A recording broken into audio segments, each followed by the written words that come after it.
La víbora y el lorito. Fábula.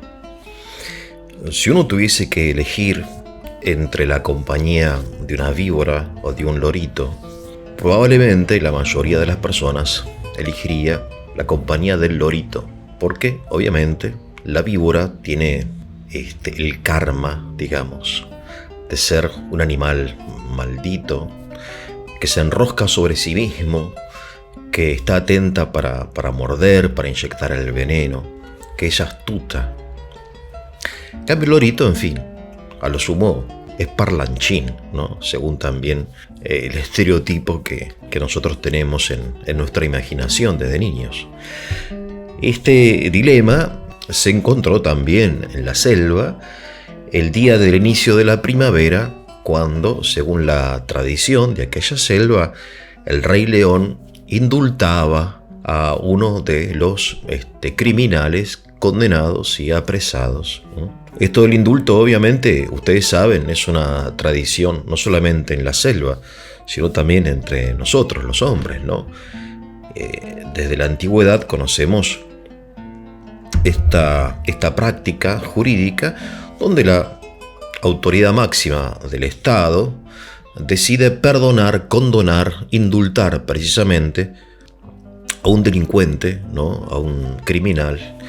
El indulto más famoso de la historia, obviamente, es el que sucedió el año 33 de nuestra era, el día 14 de Nisan, cuando un procurador romano de la provincia de Palestina, ante el dilema de indultar a uno o a otro, indultó, o sea, condonó la deuda a pedido del pueblo de un tal Barrabás.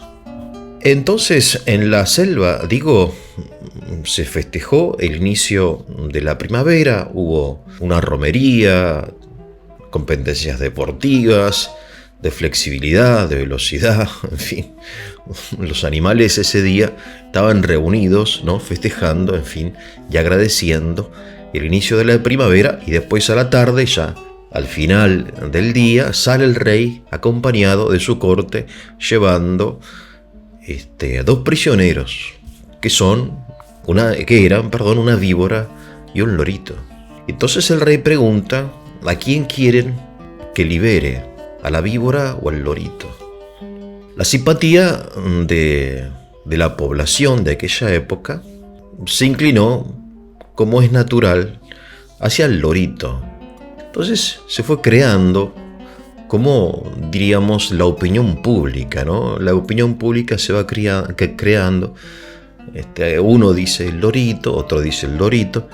El lorito, entonces empieza a circular entre la gente esto del lorito, ¿no? Liberen al lorito, ¿no? Liberen al lorito. Pero todavía no había unanimidad.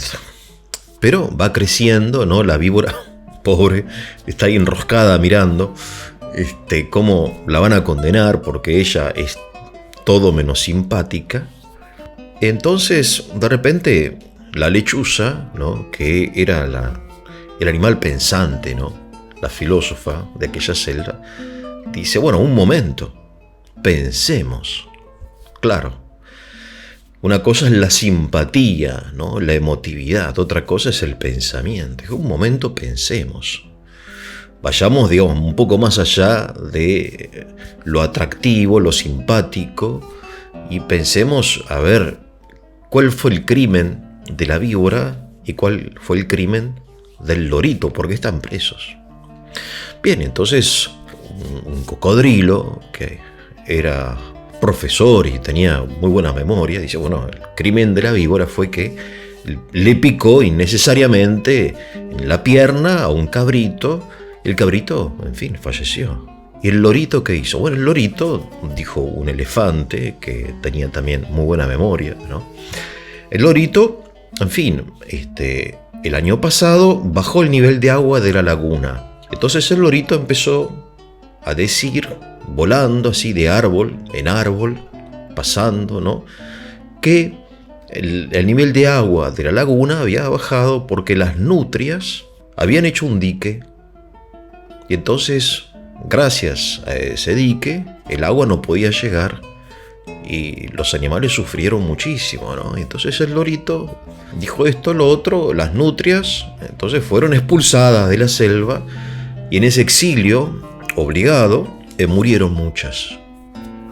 Y después el rey se enteró de que en realidad el dique se había formado en forma espontánea, como se forman en nuestros arroyos, aún en nuestras acequias, ¿no? Aquellos que viven en lugares de acequia como Mendoza y San Juan, por ejemplo, saben que los troncos y las ramas y hasta quizá algún animal muerto forman como un nudo y de repente impiden el paso del agua. Es lo que había pasado, ¿no?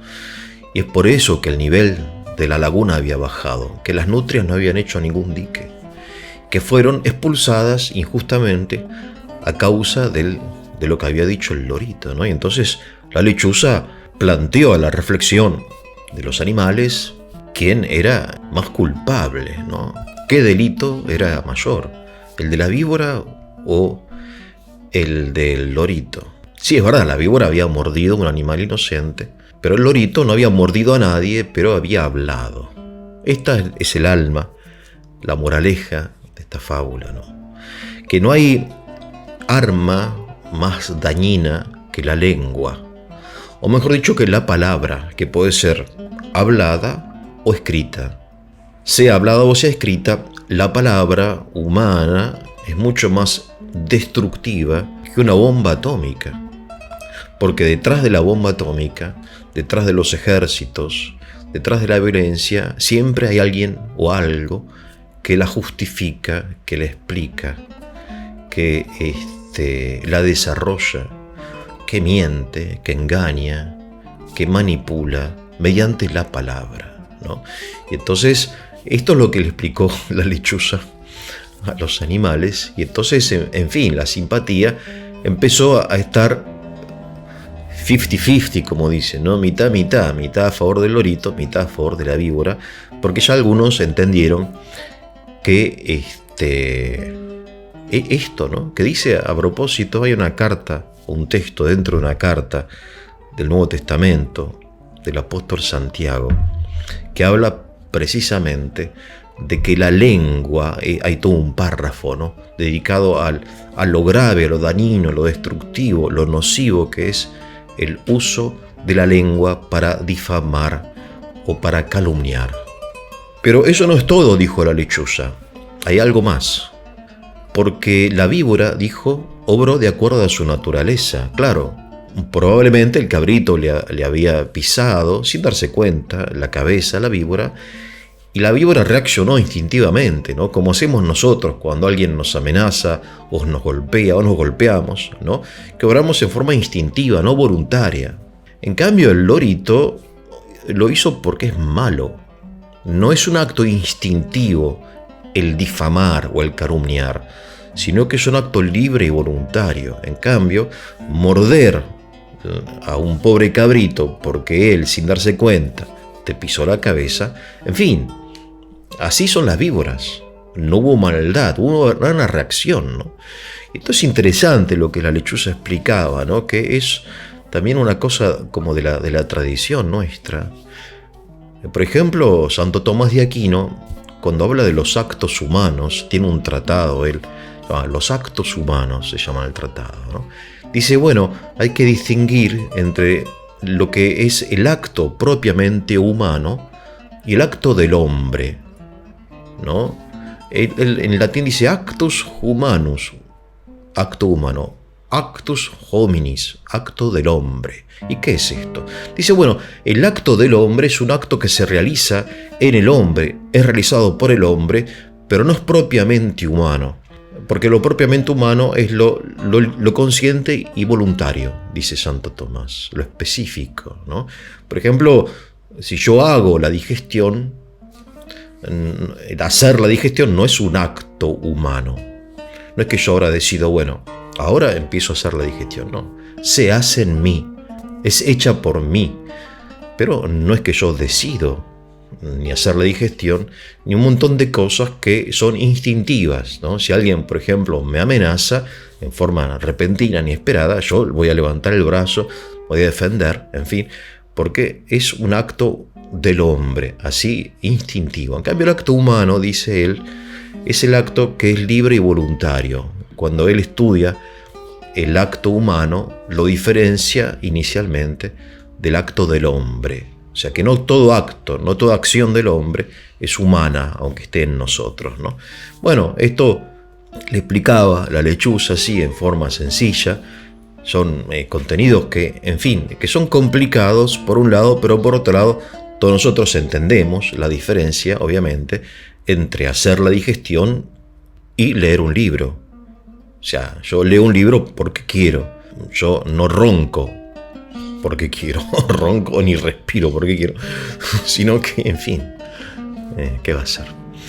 Entonces él le explicó que el acto que había hecho la víbora no había sido por malicia, sino había sido instintivo, el instinto de conservación. En cambio el lorito era malo, porque estaba mintiendo, estaba no solamente difamando, sino calumniando a las nutrias. Y gracias a esa calumnia, esta especie de animal sufrió un desastre, ¿no? Bueno, entonces ahí en ese momento, el pueblo, en esta ocasión, decidió bien, cosa que no siempre hace, ¿no? Le pidieron al león que liberase a la víbora, ¿no? Entonces, la idea de esta fábula, que como ven son muchas ideas las que uno puede rescatar, ¿no?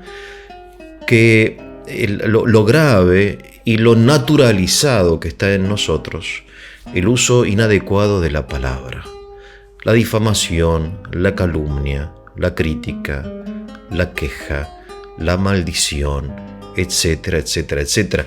Y esto está, es tan naturalizado porque hay medios de comunicación social, programas de televisión dedicados solamente a difamar, ¿no? Es tremendo, ¿no? Estoy muy atento, y con esto termino, a la guerra en Ucrania. Y yo viví mucho tiempo en Rusia y recuerdo cómo se burlaban, cómo criticaban en los años 90 a la nación ucraniana en Rusia. Y bueno, ahí empezó la guerra. Cuando durante años y años y años, ¿no? Denigrando, burlándose de los ucranianos o de Ucrania.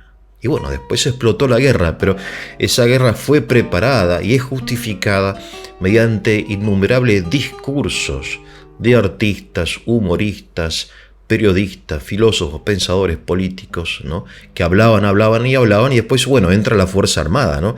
Que es como el músculo de la nación, ¿no? El brazo de la nación. Pero lo que se pudrió, en primer lugar, lo que estaba podrido no era el brazo, sino la cabeza y la lengua.